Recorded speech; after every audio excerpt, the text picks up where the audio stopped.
Hello students.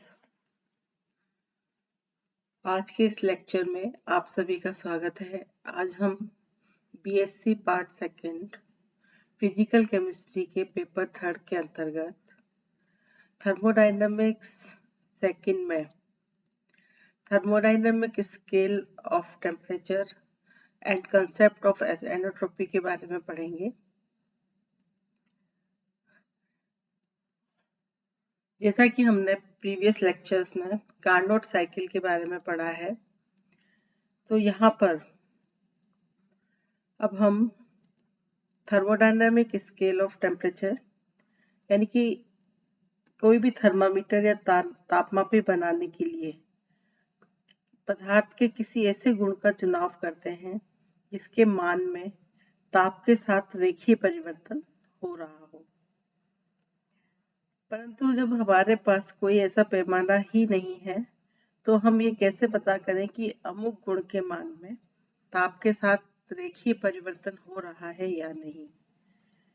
तो हमने पहले पढ़ा है कि आदर्श गैस के लिए माना जाता है कि स्थिर दाब पर उसका आयतन अथवा स्थिर आयतन पर उसका दाब ताप के साथ रेखीय रूप में परिवर्तित होता है। यानी हम ताप के साथ आयतन में परिवर्तन और आयतन के साथ दाब आदर्श गैस के लिए स्थिर दाब पर उसका आयतन में परिवर्तन या स्थिर आयतन पर दाब में परिवर्तन रेखीय रूप में होता है। और हम ये भी पढ़ा है हमने पहले क्लासेस में कि आदर्श गैस जो है अपने आप में एक काल्पनिक गैसेज हैं, क्योंकि वास्तविक गैसों का व्यवहार आदर्श गैसों के व्यवहार से भिन्न होता है। अतः हमें एक ऐसा पैमाना चाहिए जो कि एब्सोल्यूट हो। तो ऊष्मागतिकी के द्वितीय नियम के आधार पर ऐसा संभव हो सका जिसे कि हम थर्मोडायनामिक टेम्परेचर स्केल या केल्विन स्केल कहते हैं। तो यहाँ पर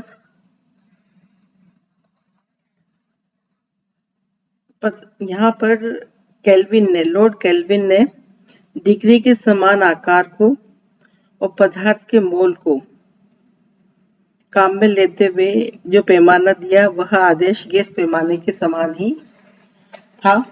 तो इसको बनाने के लिए हम एक केल्विन पैमाना लेते हैं जिस पर कि हम आइस पॉइंट यानी हिम बिंदु को अंकित करते हैं। जैसे मान लीजिए ये कोई स्केल है जिस पर कोई पॉइंट इस पर हमने पॉइंट्स डाल दिए, 100 पॉइंट डाल दिए इस तरीके से। तो जो आइस पॉइंट था जिस पर कि स्थिर आयतन गैस थर्मामीटर जो है आइस पॉइंट जो है और हिम बिंदु यानी कि हिम बिंदु पर एक पॉइंट यहाँ पर लगा दिया और इसको 100 भागों में विभक्त करके और यहाँ पर जो है एक पॉइंट और लगा दिया। यानी कि एक निश्चित दूरी पर इसको जो है इसका डिजिटाइजेशन कर लिया कि ये जो आइस पॉइंट होगा इस पर तो हम 0 मान लें और इसको हम 100 मान लें बॉइलिंग पॉइंट को, क्योंकि बर्फ का जो हिमांक है वो 0 डिग्री पर आता है और उसको 100 मान लिया। तो इसके लिए इसको करने के लिए एक स्थिर आयतन गैस थर्मामीटर का प्रयोग किया गया, यानी कि जिसमें कि हमने स्थिर आयतन पर गैस आदर्श गैस को आधार मान के हम कर रहे हैं।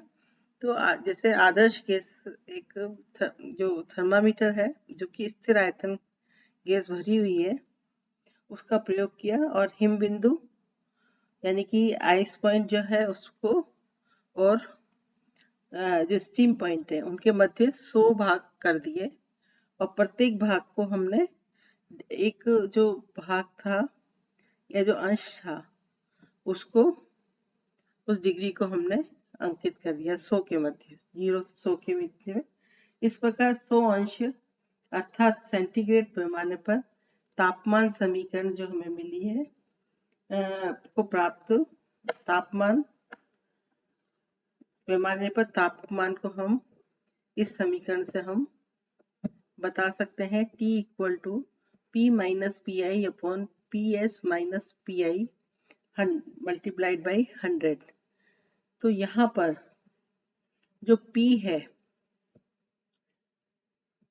जो है T टेम्परेचर पर जो है वो दाब है, PI जो है आइस पॉइंट पर दाब है, और PS जो है स्टीम पॉइंट यानी बॉइलिंग पॉइंट जो भाप पॉइंट है उस पर दाब है, मल्टीप्लाइड बाई 100। यानी कि जो आइस पॉइंट और स्टीम पॉइंट के बीच में जो है बीच में जो टेम्परेचर डिफरेंस है उसको 100 भागों में विभक्त कर दिया। तो अब हम इसको T equal to T0 equal to limit PI tends to 0, ये I है,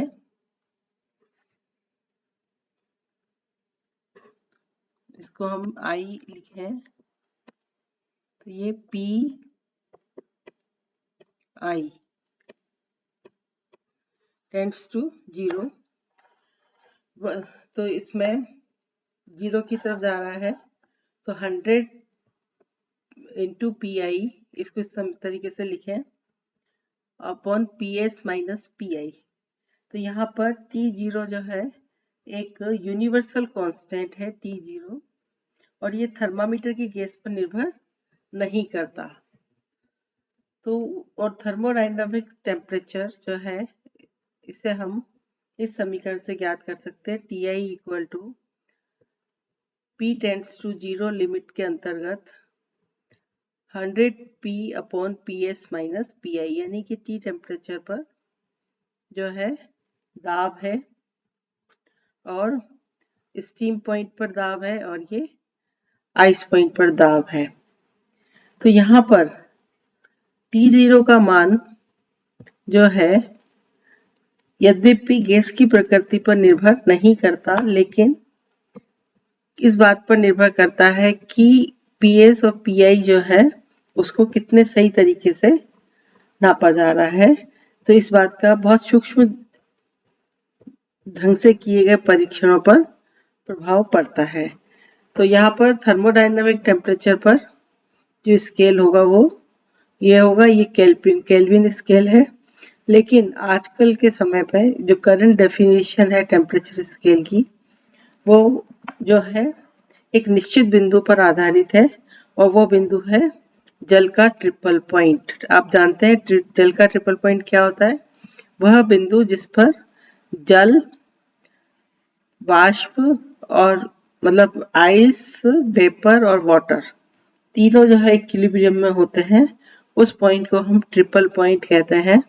और ये जो पॉइंट आता है वो 273.16 केल्विन के पर प्राप्त होता है। तो इसके अंश जो है थर्मोडायनामिक, तो इसके लिए जो इस बिंदु को 273.16 केल्विन जो है माना गया है, और इसके अंश थर्मोडायनामिक डिग्री के बराबर है, और सेल्सियस को बिल्कुल 1 केल्विन के बराबर माना गया है। और सेल्सियस पैमाने का मूल और प्रारंभ या शून्य सही 273.16 केल्विन पर या 15 केल्विन, कुछ बुक्स में 16 केल्विन है और कुछ में 15 है। तो ये जो है हमने देखा कि ट्रिपल पॉइंट जिसपे कि आइस, वाटर एंड वेपर तीनों जो है इक्विलिब्रियम में होती है, इस पॉइंट को हम ट्रिपल पॉइंट कहते हैं। और ये जो है 273.16 केल्विन पर माना गया है इस बिंदु को, ट्रिपल पॉइंट को, और इसके अंश थर्मोडायनामिक डिग्री के बराबर हैं। सेल्सियस अंश को बिल्कुल 1 केल्विन के बराबर माना गया है, और जो ये सेल्सियस पैमाना है जो कि केल्विन द्वारा दिया गया, उसका मान, उसका मूल, प्रारंभ या शून्य यानी आइस पॉइंट जो है वो 273.1 केल्विन पर ही है। तो इस तरीके से थर्मोडायनामिक जो है स्केल है। और अब है कंसेप्ट ऑफ एनोट्रोपी, एनोट्रोपी की अवधारणा। कार्नोट चक्र समीकरण को हमने पढ़ा है और इसके अनुसार Q1 minus Q2 upon Q1 equal to T1 minus T2 upon T1। ये जो है ये जो कार्नोट चक्र समीकरण है और इसमें हम लिख सकते हैं 1 माइनस Q2 अपॉन Q1 को Q1 से डिवाइड करेंगे तो 1 आ जाएगा, minus Q2 upon Q1 equal to 1 minus T2 upon T1। इसको हम लिख सकते हैं Q2 upon Q1 equal to T2 upon T1 या Q1 upon T1 equal to Q2 upon T2। यह सामान्य रूप से कार्नोट समीकरण के लिए Q reversible upon T equal to constant. ये कांस्टेंट जो है क्या है, ये एंट्रोपी है। तो यहाँ पर ये जो इक्वेशन है उसको निम्न रूप से भी लिख सकते हैं, क्योंकि Q रिवर्सिबल ताप T पर, जो Q रिवर्सिबल है ताप T पर, जो कि परम ताप है, उत्क्रमणीय प्रक्रम में निकाय द्वारा अवशोषित या उत्सर्जित की गई ऊष्मा की मात्रा है। Q रिवर्सिबल यानी परम ताप पर जो है उत्क्रमणीय प्रक्रम में निकाय द्वारा अवशोषित या उत्सर्जित की गई ऊष्मा की मात्रा है, जो कि निश्चित होती है। और इस समीकरण को हम इस तरीके से लिख सकते हैं, क्योंकि और ये जो व्यंजक है ये इसको हम एनोट्रोपी कहते हैं और इसे S द्वारा भी व्यक्त करते हैं। यह एक अवस्था फलन है, यह एक अवस्था फलन है। यह किसी भी निकाय की एनोट्रोपी परिकलित नहीं की जा सकती, लेकिन किसी भी प्रक्रम में एनोट्रोपी में परिवर्तन जो है उसे ज्ञात किया जा सकता है। यानी निकाय की एनोट्रोपी S को हम ज्ञात नहीं कर सकते, लेकिन एनोट्रोपी में परिवर्तन, किसी भी प्रोसेस में एनोट्रोपी में परिवर्तन को ज्ञात किया जा सकता है। अगर हम जो है Q1 और Q2 को एक्सचेंज्ड हीट एक्सचेंज कहें तो इस समीकरण को फर्स्ट वाले को हम लिख सकते हैं Q1 upon T1 equal to minus Q2 upon Q2 T2। तो यहाँ निकाय द्वारा अवशोषित ऊष्मा अगर Q1 है तो इसको अगर हम धनात्मक माने तो निकाय द्वारा उत्सर्जित ऊष्मा Q2 होगी, जिसको कि हम ऋणात्मक चिन्ह दे सकते हैं। या Q1 upon T1 equal to Q2 upon T2 बराबर 0। यानी कि किसी भी उत्क्रमणीय प्रक्रम में जो है एनोट्रोपी में जो परिवर्तन है ना, ये जो Q अपॉन T पदों का योग जो है वो 0 के बराबर होता है। अतः कार्नोट साइकिल में जहां पर कि हम जानते हैं कि कार्नोट साइकिल में समतापीय और रुद्धोष्म प्रक्रम अत्यंत सूक्ष्म गति से अर्थात उत्क्रमणीय रूप से किए जाए तो Q और T पदों का योग बराबर 0 के होगा। तो मान लीजिए ये एक साइक्लिक प्रक्रम है जिसमें कि अवस्था A से B में परिवर्तन पाथ फर्स्ट में से और वापस B से A में परिवर्तन पाथ सेकंड से होता है। तो अगर मान लीजिए इस पूरे चक्र को A to B, B to A, इस पूरे चक्र को यानी A B और A वापस अपनी पूर्व अवस्था में आ जाता है। अत्यंत छोटे छोटे कार्नोट साइकिल्स में अगर हम ये पूरा एक साइकिल है,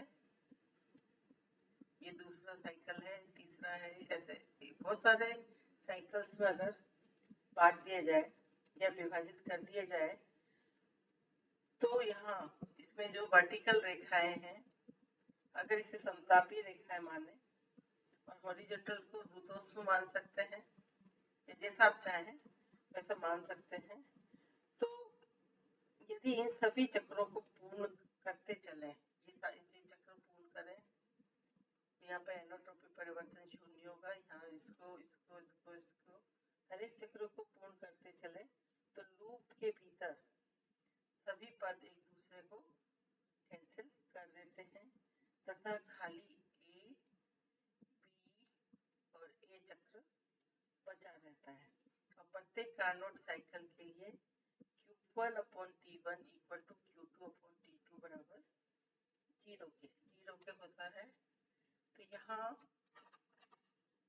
एक उत्क्रमणीय चक्र ABA जिसमें कि अनेक कार्नोट साइकिल होते हैं, इसके लिए उपरोक्त समीकरण जो है इसको निम्न प्रकार से लिख सकते हैं, summation of Q/T equal to 0। और कार्नोट चक्र में यानी सभी Q/T पदों का योग शून्य होता है यदि ये परिवर्तन Q और T पद का योग का मान प्रत्येक के लिए शून्य होता है, बराबर शून्य के। अगर ये परिवर्तन अनंत सूक्ष्म हो तो इसे हम dq समेशन ऑफ dq/T बराबर 0 से बता सकते हैं। तो यहाँ पर चक्र जो कि 2 स्टेप्स में पूर्ण हो रहा है, पाथ फर्स्ट जो कि A to B तक और पाथ सेकेंड जो कि B to A तक है। तो हम इसको लिख सकते हैं समेशन ऑफ dq/T बराबर integration between A to B dq/T plus integration between B to A path second के लिए dq/T बराबर 0।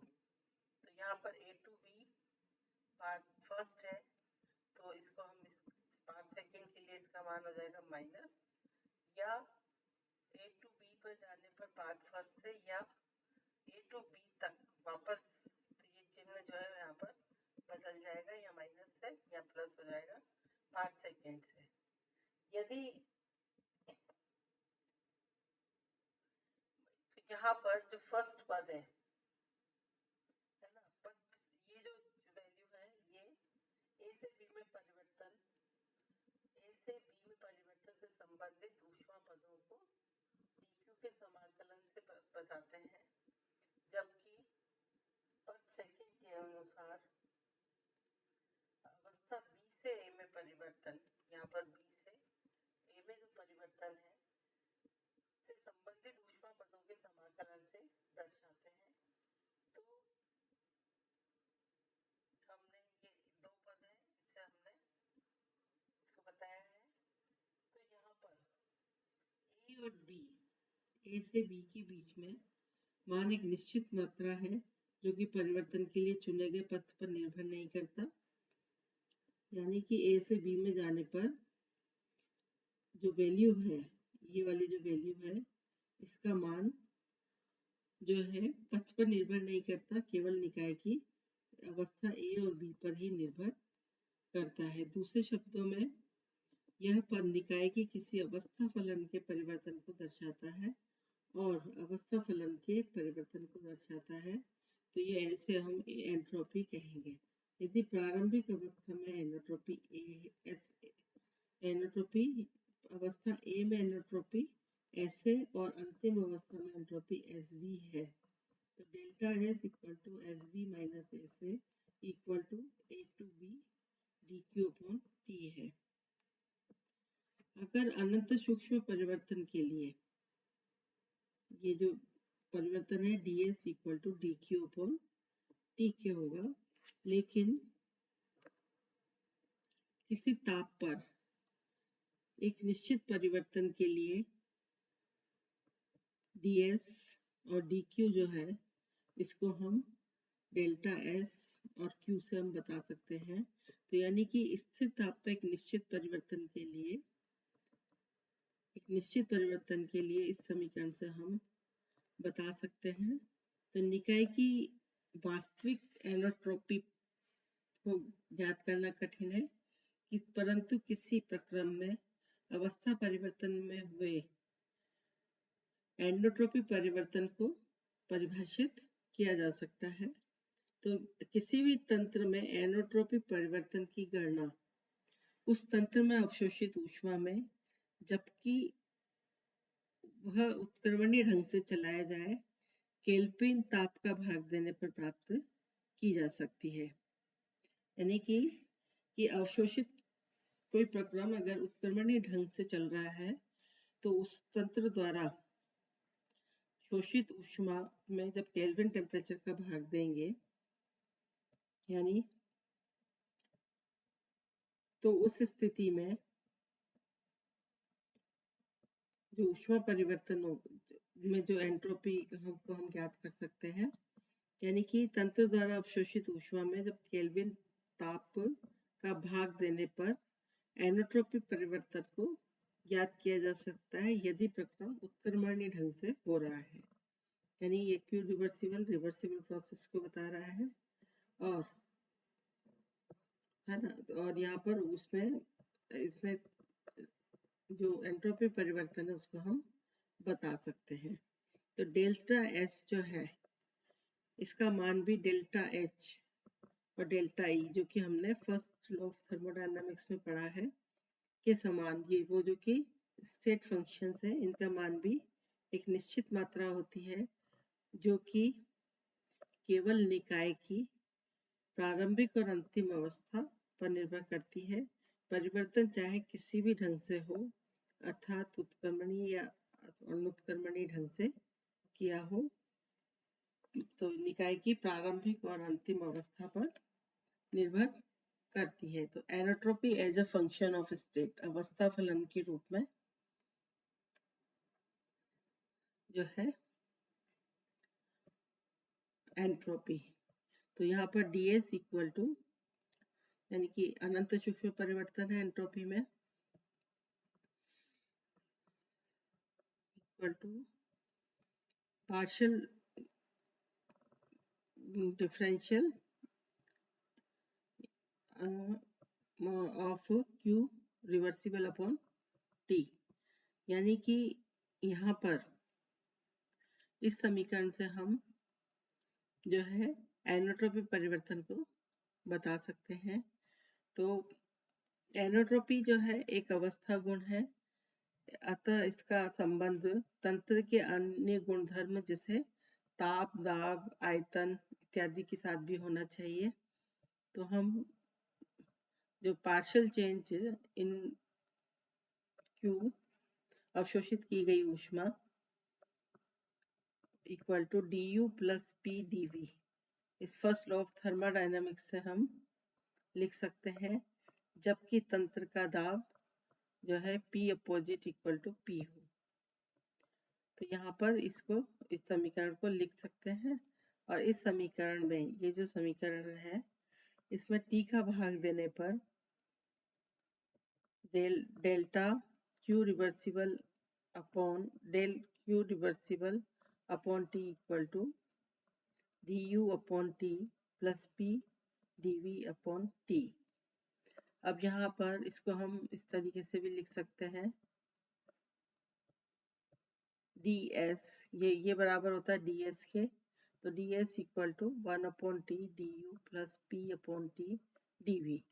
यहाँ पर ये एक थर्मोडायनामिक इक्वेशन है, मूल समीकरण है, जो कि तंत्र के एनोट्रोपी परिवर्तन का तंत्र की ऊर्जा परिवर्तन du और आयतन परिवर्तन dv के मध्य संबंध को बताती है। मतलब ये भी एक थर्मोडायनामिक्स की एक मूल समीकरण है जो कि एनोट्रोपी परिवर्तन, ऊर्जा परिवर्तन और आयतन परिवर्तन के मध्य संबंध को बताती है। और ये जो समीकरण है ये फर्स्ट लॉ ऑफ थर्मोडायनामिक्स और सेकंड लॉ ऑफ थर्मोडायनामिक्स का संयुक्त रूप है, और किसी भी तंत्र के साम्य गणों की व्याख्या इस समीकरण से ज्ञात किया जा सकता है। उपरोक्त समीकरण में 1 अपॉन टी और p अपॉन टी जो है डिफरेंशियल कोएफिशिएंट्स है, और इनके मान सदैव धनात्मक होता है। और इस समीकरण के अनुसार किसी भी तंत्र की एनोट्रोपी को दो प्रकार से परिवर्तित किया जा सकता है। पहला, जबकि आयतन स्थिर हो यानी dV इक्वल टू 0 हो, तो जो तंत्र की ऊर्जा में वृद्धि यदि धनात्मक वृद्धि अर्थात du के धनात्मक मान से ds में वृद्धि होगी, अतः स्थिर आयतन पर तंत्र की स्थिर आयतन, ये इसको हमने कांस्टेंट किया है, तो स्थिर आयतन पर तंत्र की ऊर्जा में वृद्धि वगैरह होती है तो एनोट्रॉपी भी बढ़ेगी, यानी उसके एनोट्रॉपी के मान में भी वृद्धि होगी। इसी तरीके से यदि ऊर्जा du जो है वो स्थिर रहे तो du बराबर 0 हो, तो तंत्र के आयतन में जो वृद्धि है तो और अथवा dV के धनात्मक मान के साथ अगर ये चीज धनात्मक है या ये इसमें वृद्धि होती है तो ds के मान में भी वृद्धि होगी। अतः स्थिर ऊर्जा पर तंत्र के आयतन में वृद्धि के साथ उसकी एनोट्रॉपी भी इंक्रीज होगी। और प्रयोगशाला में हम ऊर्जा परिवर्तन को ताप व आयतन, मतलब ऊर्जा परिवर्तन को ताप आयतन अथवा दाब और ताप के फलन के रूप में ज्ञात करते हैं प्रयोगशाला में। अतः एनोट्रॉपी को भी हम जो है ताप व आयतन या ताप और दाब के फलन के रूप में ज्ञात करते हैं, यानी कि जिस तरीके से ऊर्जा को हम ताप और आयतन और दाब और आयतन के फलन के रूप में प्राप्त करते हैं, उसी तरीके से दाब और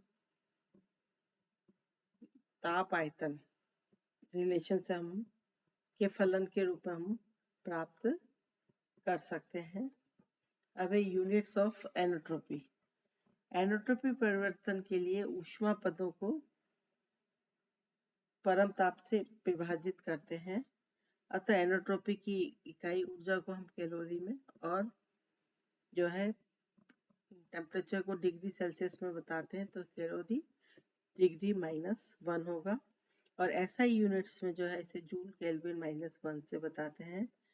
यह एक एक्सटेंसिव प्रॉपर्टी है जो कि पदार्थ की मात्रा पर निर्भर करती है।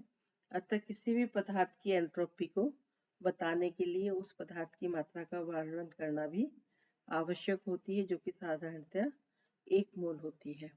तो इस प्रकार हमने एक तो टेम्परेचर थर्मोडायनामिक स्केल से केल्विन टेम्परेचर और आज के समय में जो टेम्परेचर हम ज्ञात करते हैं वो जो है ट्रिपल पॉइंट पर ज्ञात करते हैं, जिस पर कि वाष्प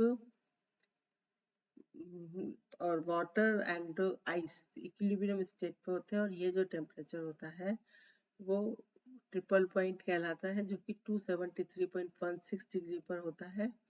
और इस तरीके से हम टेम्परेचर जो कि केल्विन स्केल जो है उसका आइस पॉइंट है। हमने पढ़ा, इसके बाद में कंसेप्ट ऑफ एंट्रोपी पढ़ा, जो कि हमने कार्नोट साइकिल पढ़ा है, जिसके अनुसार उसके प्रत्येक चक्र जो है वो रिवर्सिबल होते हैं और ये केवल रिवर्सिबल प्रोसेसेस के लिए ही लागू होता है। तो यहाँ पर कंसेप्ट ऑफ एनोट्रोपी के अनुसार जो है एंट्रोपी जो है रिवर्सिबल प्रोसेस के लिए अवशोषित ऊष्मा और ताप का अनुपात होती है। ये कांस्टेंट है जो कि पदार्थ की प्रारंभिक और अंतिम अवस्था पर निर्भर करती है, यानी कि उसका अवस्था फलन है। और तंत्र और ये चक्रीय प्रक्रम के लिए एनोट्रोपी परिवर्तन 0 होता है। और यहाँ पर हमने ये भी देखा कि कार्नोट साइकिल जो है इससे हमें यहाँ पर एनोट्रोपी जो है वो फर्स्ट और सेकंड लॉ जो है उसका संयुक्त रूप हम इक्वेशन 5 द्वारा हम बता सकते हैं। इसके अलावा एंट्रोपी को हम स्थिर आयतन और स्थिर ऊर्जा के पर हमने ज्ञात किया, तो स्थिर आयतन पर जो एनोट्रोपी में परिवर्तन है वो अवशोषित ऊष्मा पर से द्वारा ज्ञात के साथ परिवर्तन के बराबर होगा। और स्थिर ऊर्जा पर एनोट्रॉपी में चेंज आएगा वो आयतन पर डिपेंड करेगा। तो इस तरीके से यह जो है प्रारंभिक और अंतिम अवस्था पर निर्भर करती है, उस ताप पर निर्भर नहीं करती उस पथ पर निर्भर नहीं करती जिस पर कि परिवर्तन किया जा रहा है। यहाँ पर units of entropy calorie degree -1 या जूल केल्विन -1 है। आज के लिए बस इतना ही। धन्यवाद।